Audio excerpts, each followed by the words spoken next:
Welcome to the show. Come out, step into the light. I'm Quan. And I'm Alushka. Welcome our guest today. Yay! Hi. Hello. How are you? I'm great. How are you? I'm good, thanks. I have no idea who you are. What's your name? All right, my name is Parker. I come from Atlanta, Georgia, in the United States. I'm a teacher in Vietnam, and I've lived here exactly 1 year. I mean, some people are versatile, some people like both. I don't particularly enjoy it. I've done it a few times because I'm not, well, I am selfish, but I'm not that selfish. Lots of people like daddy and son. Some people want to be, I take care of myself as well. I take PrEP. I do take PrEP. What's PrEP? Cool. It's a pill that you take every day, and it puts you at about 99% chance that you could not develop HIV. You could not develop an HIV infection. What made you come to Vietnam?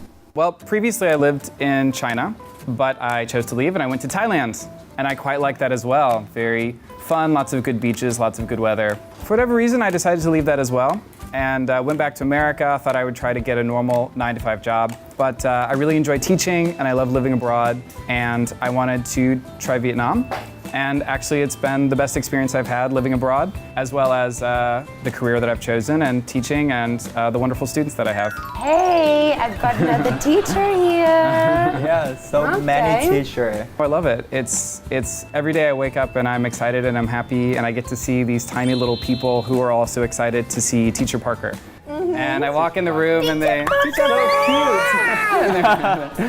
Yeah, it makes getting out of bed at 5:45 in the morning a lot easier. Even if they're tired, even if they cry, even if they are sad to lose the games that we play, they're happy to see me and it's a big ego boost to me. Yeah. So, how is your life during 1 year in Vietnam? It's been wonderful so far. I love the nice hot weather here. It's quite similar to the weather I'm used to at home. I don't deal with cold weather, I don't like it. Saigon, Saigon's perfect for it. It's absolutely wonderful, yeah.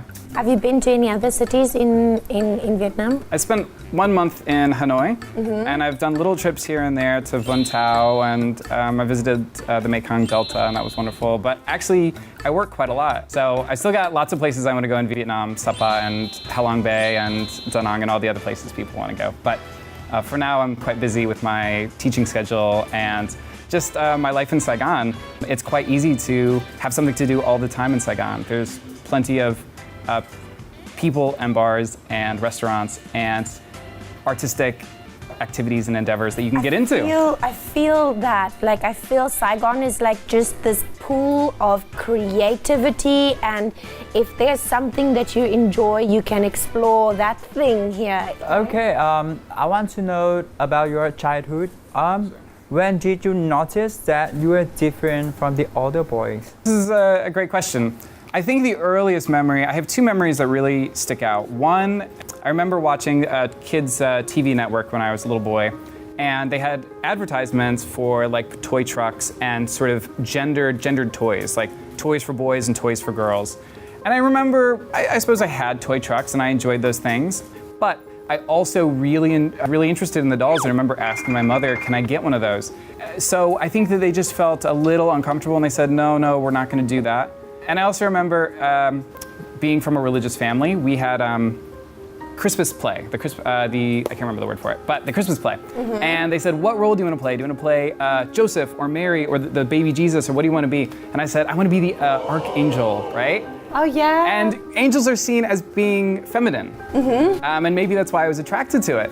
But they said, well, it's kind of a girl's role. And I don't remember who this was, but it was some other mother said, well, you know, actually the archangel Gabriel, there's lots of, in the Bible it talks about lots of male angels. In fact, there's not that many female angels mentioned. It's just that we think of these things with wings as being very feminine. And sure enough, I was the angel. I got to be the angel in the play. It was wonderful. I don't remember, they didn't put me, I don't think they had the budget to put me like on strings and fly me around. So when you were in school, your friends knew that you're gay? I don't know about elementary school or primary school. Certainly by later middle school, I had kind of put my foot down. I'm not doing sports anymore. Lots of gay people do play sports, and it's fine. In fact, there's even like the gay games where there's lots of gay athletes and so forth. But by that time, I just said, I'm not interested in this. I'm more interested in theater. I'm more interested in art. Art was really where I sort of ended up channeling my energy. I remember I had such a good group of friends, especially in high school, who gave me the space to come out at my own time and my own pace. I ended up not really sort of fully coming out until sort of the end of high school, and then I didn't really blossom or bloom until I got to university, because you're away from your family. Not everyone is away from their family at university, but I was. And that's where I could express myself fully. And So you never expressed yourself in school, and you never really expressed yourself at home as being gay? Right, and I certainly had gay interests. My parents knew. They at one point asked me. That's sort of the crux of my coming out story. What was that? They said, oh, well, you can get on there, www, type it in. Forgot to hit the erase. And my dad said, look, clearly you're looking at these websites. I think it was disconcerting to him at the time, because he was being somewhat religious, being somewhat masculine. There's a set path that every parent in the world thinks that they have for their kid, even if they say that they don't. They say, well, we just want our kid to be who they are. Happy. And at that time, I think they were not terribly homophobic, but they were uncomfortable and uneasy. And especially there are, I'm aware there are passages in the Bible, in their religion, that says man shall not lay with man. And it's still been very difficult for them to accept it or reconcile it, because they have gay friends. My mother's talked about how she had a gay boss who was so wonderful to her. But it's a whole other thing when you have a gay child. Okay, so in the memories from 11 to 15, was there anything special that happened? You mean with another person? Yeah. No, in fact, I'll tell you this. I, for a long time, didn't do anything with anyone else. And I'll tell you the reason why. This is like a big part of the arc of my story, is my defense mechanism for feeling different, for feeling not only, I like to say that I'm queer. I'm not only gay or homosexual, but queer to a lot of things in life. And I feel a bit different in a lot of different ways, not just who I want to sleep with or love. Some people channel that into their academics. Some people channel it into art or sports. I became very introverted and also gained quite a lot of weight. I became very obese. You look good now. Thank you. You can see a bit of, there's a little pudge here, but I can't see. It's actually loose skin. So about the time of like 10 or 11 until I was 23 or 4, about 150, 160 kilograms. That is big. Yeah, Look at you. Yeah. So how can you lose your weight? I had to have professional help. I had part of my stomach removed. So a normal stomach looks like that, and it can hold quite a lot of food, right? So my stomach kind of looks like that. Okay. So I only eat just bits of food. Okay. And it's helped me keep my weight down. Okay. But is it make bad affection to your health? It can be. I lost weight incredibly rapidly. I lost 70 kilo in 1 year. I did so under a doctor's watch. And that's how you should do it. Sort of negative side effects is I do have like loose skin. So, I mean, you can't really see here, but I've got like a bit under here, and a bit on my tummy, and a bit in other places where you can see that my body has kind of pancaked out after having sort of gained so much weight and then slimmed down. Okay. And how does that make you feel? Like, you feel bad about it? I mean, it's given me quite a lot of confidence to go out in the world. I mean, no one wanted to look or touch or date me at my highest weight. Certainly most people, their time at university is their time to explore, to try things sexually, to do other things. And I just simply accepted that people that I wanted to sleep with didn't want to sleep with me, and the people who sort of would sleep with me, I didn't want to sleep with. And I got professional help. It was quite expensive. I had insurance to help me with it in the United States, but I think all in all, it's probably $15,000 or $20,000. That's not including what I think I paid maybe $4,000 or $5,000, and insurance kind of covered the rest. But it's, I was having trouble sleeping. I remember I woke up one day. It was really hot. It was in the summer, sweltering heat, and I couldn't breathe. Like I had so much weight on my chest, and I couldn't really breathe. So I got some blood work done. I went for like a sleep study, and they were like, you don't sleep. You wake up every 3 minutes. You're about to be diabetic within a few years. Your blood work looks awful. Long story short, so then I get the surgery done, and then a year later, I'm about to depart for China, and I go for some blood work, and they were like, every category is perfect. Like, you're in perfect health. Wow. I think people in Vietnam are quite thinner, but it's certainly with the introduction of Western fast food, Popeyes and McDonald's and Burger King, and you know, if that's all you eat, and certainly I see kids, I would never want anyone else to go through what I went through. I remember I was at a party at university, and I was honestly just trying to ask this another person, and I knew he was gay. And when we were just talking about normal things, then I started to ask him about sort of gay specific topics, and he very quick just like kind of was like, oh, I gotta go over here, I gotta go. So gay people come in all shapes and sizes. We look all sorts of ways, and obese people, hairy people, non-white people, Asian American or Asian people abroad get a lot of discrimination on certain dating apps. They will say, no fats, no femmes, no Asians. And sometimes they'll say no black. They have no idea what they are doing to other people because they are so selfish. Yeah. I'm curious that some of us fight or a bit when we're in school or in family. Yeah. How about you? There were certainly moments. I think that to know that you have a gay child, but I would say there were times where it would just come out in bursts. And so if I wanted to watch something that was more like a reality show or not sports related or whatever, that could become contentious. But ultimately, they gave me space to do the things that I wanted to do, and they still do. It helps that I'm 9,000 miles from where they are, and I can sort of live the life I want to live here and not worry I'm going to bump into anyone. Or Anybody you know who's going to tell your mom. Yeah. Ooh, Did you ever fully come out to your mom and dad? Yeah, I have. It was quite boring, and it was quite uneventful. Things have come up from time to time. They've never asked about it. They don't talk about it. I don't foresee them ever going to like a gay pride parade and waving a rainbow flag, but one can hope that they will sort of progress to a reasonable place. This is the last time I was back in America. I met my mom for dinner at a restaurant. She said, what'd you do today? And I said, I went to the doctor for some medical tests. And she said, oh, what kinds? And I said, well, sexual health. And she said, what do you need that for? And I said, well, just making sure everything's good and it all came back fine. And she said, okay, well, that's good. I'm glad that happened. Yeah. Did your mom ever catch you with a guy before? No, not in the action, but one time I was hanging with a person that I was seeing, and I hadn't really, like I said, I kind of give them space, and I wasn't really talking about it, but she was like, I need you to get this thing for me, and I just need it right now. And I was like 5 minutes away, and I wasn't gonna say, can you get out of the car, can you get in the trunk, or something crazy like that. Yeah. And so, I said, oh, this is my friend, but it's all right, it's fine, you know. So she got into the car with you. Yes, yeah. Gay friend. And this is my bud. We're buddies. This is my buddy. I'm quite good. I'm quite sly. Quite a sly guy. Yeah. Would you call yourself a very experimental person or not? Oh yes, of course I'm experimental. I'll try anything once.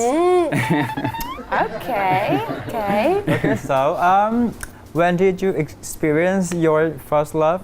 I dated this person a few years ago, and he's such a wonderful person, but at the time I knew I was going to be moving to Thailand, and so I kind of held back, and I think if I'd never left America, we'd probably still be dating.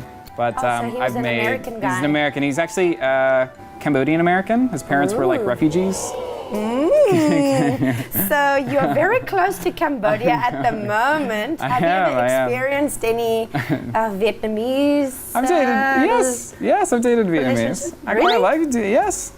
I think everyone should have an equal opportunity chance with Parker, but equal opportunity with Parker. With me, I'm inexperienced. But I don't really date white guys. I don't know what it is, I just... Let me explain to you.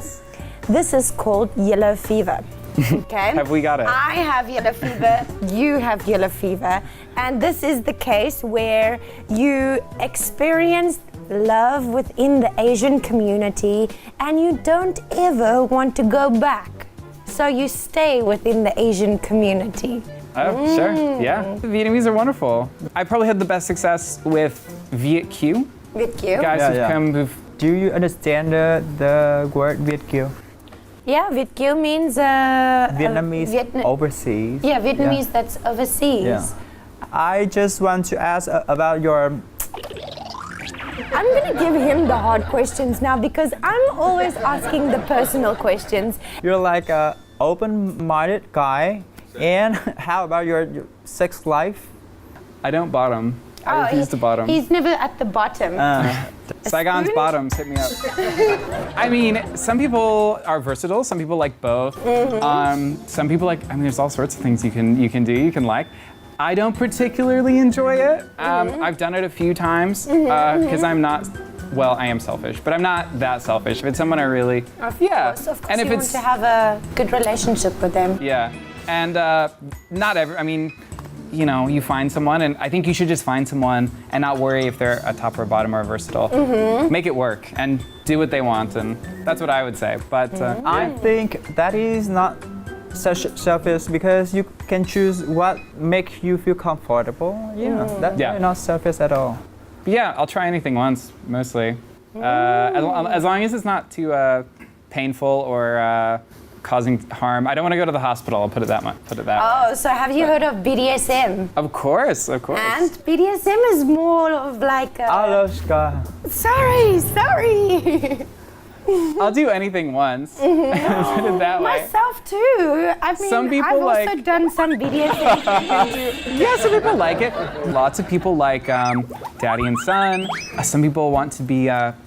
I take care of myself as well. I take PrEP. I do take PrEP. Oh, What's PrEP? cool. PrEP, pre-exposure prophylaxis. What's that? It's a, well, funny ask. You don't know that? I don't know what that is. It's a pill that you take every day, and it puts you at about 99% chance that you could not develop HIV. You could not develop an HIV infection. Yeah, I'll put this. I also use condoms consistently every time. So most doctors would say that I probably am not the best candidate for it, simply because the best candidates are people who never use condoms or sometimes use condoms. But there's only been maybe 2 recorded cases of someone developing HIV on this medicine. It essentially blocks the replicating enzyme of the virus. So for the virus, should the virus enter your body, it just simply catches it and it can't replicate and then it dies. Oh, lovely. Do they have that in Vietnam? Yes, they do. And in fact, the US taxpayer, if you are a underprivileged or lower income Vietnamese person, US taxpayer has kindly paid for you to have it for free. Oh, Yeah. wow. I pay about 800,000 dong per month. So it comes out to about $1 a pill. And that's just for HIV, or does it stop other STDs as well? Only HIV. That's why you should also use condoms. Okay, Ling, from now on and ever after, every single private question, you have to deal with it. Why? Because I can see your attraction on that, like BDSM or... Okay, fine, I'll do it. Okay. Can you compare the Vietnamese community life in the US and Vietnam? And I would say like in Vietnam, my feeling is that like family is like extremely important here. And as well, like I know when the Tet holiday was coming up, like people were talking about like kind of like the things they were going to talk about with their families when they went back, and like, oh, did you know my kid went to like the science Olympiad and they like got like first place, and like those accomplishments, like I can see how they translate into the United States, or like into that like sense of like we need to be like the best, we need to be number one, like we're gonna come and accomplish it. Because there's like, I would say, having lived in 3 Asian countries, like I would say Vietnamese are quite like industrious and quite like good work ethic, but also quite happy and quite like quite involved in like whatever they're doing. Especially like students, like they're quite ambitious. The model in Asia for the LGBT community is Taiwan. Taiwan has legalized gay marriage and even things with gender. They have a gender-neutral school uniforms now. I saw that. Yes. Boys can wear dresses to school. And so it allows people, boys who want to wear dresses, people who are gender non-conforming, people who are trans, it allows them, even if they don't maybe want to come out so quickly, it allows them to express themselves, certainly as young people. You know, these ideas, like Eastern culture, Vietnamese culture, Chinese culture, whatever, can coexist with progress on LGBT issues, that you don't have to stay in the closet, that so many gay people have been at the receiving end of a punch, a baseball bat, or whatever, hearing that word. So many people, I mean, have committed suicide thinking that word because they'd heard it so much, that they were belittled, they were told you're nothing but this thing, you'll never be happy, you'll never have X, Y, or Z. And you know, we have an epidemic, not, I mean, it's in the United States, but of gay people around the world of self-harm. And self-harm can take a lot of different forms, but certainly suicide, cutting, things like that, because they hear such negative and ugly things. And it takes part of curbing homophobia or transphobia or biphobia, any of these things, is just coming out and standing up for yourself and standing up for your friends, even if you're not trans or gay or bi or whatever. But also doing so with safety. Course, and not forcing it upon whoever you need to come out to. No. Sure. Right? Absolutely. Yeah. Any future plans for Vietnam? I'm going to sign another contract with my company, so at least one more year. But I'm having like the time of my life here. It's a really fun city. It's I don't feel unsafe at all here. I feel like you can hold hands with a boyfriend and walk down the street, and yeah, maybe someone will say something, but generally it's a live and let live place. It's a place that I want to live, and I think a lot of other gay people want to as well, because it's open and accepting. And like I said, it's a city that just feels like it's coming up. It doesn't feel stagnant or stale or dying. It's a new place, and it's fun. One of the top 10 startup cities in the world. And you have so many people coming here from so many different locations. I mean, I love where I'm from. I love the city I come from and the people that I know, but I love having friends from South Africa and Ireland and India and Japan and Canada and everywhere. So it's a great melting pot, and I can eat as much Vietnamese food as I want. That's a big draw as well. And Vietnamese boys. Did I say that? All right. Anyway. So do you have any message to share with the LGBT community to have a happy life? That's a good question. I would say the best thing that you can do for yourself is to come out, do so safely, but live your authentic life. Even if right now, maybe it's going to take a few years, maybe you're not in a financial place, maybe you're not in a physically safe place, but come out, live your life. Don't worry what you look like. Just know that there will be a community there to welcome you and accept you, but you got to seek them out, and you don't have to struggle or live in pain. There's a community. It's not 50 years ago. There's people here to embrace you and love you, and you can have a chosen family. That's a big thing in the gay community. Is maybe mom and dad, maybe they don't understand, but you will have friends who will love you unconditionally. Now you say goodbye because I asked all the difficult questions. Okay, thanks for coming with us today and share your stories and your emotions. Thank you for having me. Thank you.